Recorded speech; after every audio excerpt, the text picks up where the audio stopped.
This is part 2 for the build journal for Arctic Wind. And to get a couple things completed in the last few days. I've got the magwell cut out, so now you can kind of get a picture of how the back of this is all going to come together, minus the detail work. We've got the battery tray, I've got the cut out, the clip, and that's, you can kind of see how the whole back is coming together. I've still got some work in here to do with that. The second thing is I finally figured out or decided and made a decision on what I wanted to do with the mag release. And so I took what was here with the stock and I just boxed it in. I got pieces of plastic that I stole out of the battery tray, some nice flat pieces, and then just kind of created a box around here and got that all done. So that when you come in with the mag release, you come in, it presses here, you've got plenty of room for your finger to go in, and then you can grab the mag and pull it out, and that's going to work well.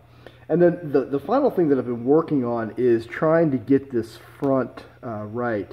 The Chaos has an open front end. It doesn't kind of cut off, but it has an open that gives you depth coming back into the blaster. And I could kind of pull it up, and I'm going to have a hard time maneuvering this, but you can kind of see what I'm talking about. It's kind of an open thing. And I wanted to save that, and I wanted to carry that forward into the Arctic Wind blaster, but I needed a transition. I needed a way to get from that open concept on the front down to the closed portion of the twin shock. And so what I ended up deciding was to put a piece on each side, a transition piece. And you can kind of see it here. I'll try to get a little bit of an angle here, but it goes back in here and it cut that transition so that it'll be solid closed off up until that point.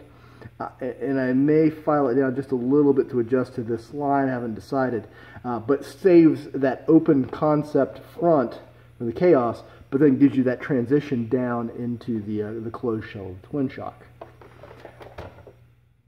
I've got the rev trigger switch integrated into the blaster, and I've found that the easiest way to add in a rev trigger to a handle to a blaster that doesn't have one already is to take the whole assembly, the whole rev trigger assembly out of another blaster. So I took a Rapid Red and I cut the rev trigger assembly out, the entire housing for this, and then shaved the bottom off of it, shut the contour off, hollowed out the space here in the twin shock handle, and then glued that down in here.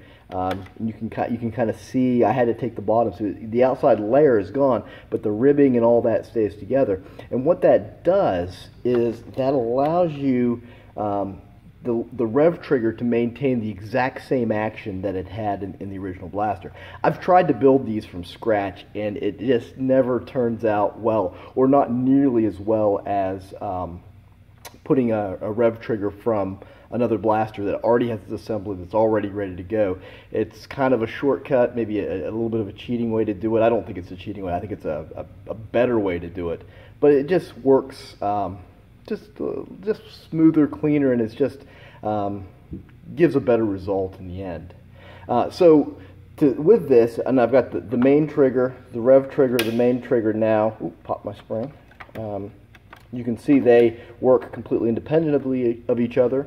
I'm going to do something very similar to the ETR 26, where I have the rev trigger controlling all as the master cutoff for both the motors and the. Let me say that a little bit different because I'm going to confuse that if I keep going down that line. This is going to be the master switch that can control everything. It's also going to fire up the flywheels. And then I'm going to put a second switch up here fed off of this one that will then start the pusher mechanism, the conveyor belt there, so that when you rev this and then pull the main trigger, it'll work just like you normally would for a Chaos, Rapid Strike, anything with a two-stage trigger. And then the mechanical mechanism with the pump action and the main trigger is also going to fire off, so you get that dual purpose off of this main trigger. Anyway, this is the second part for the build journal. Thanks for watching.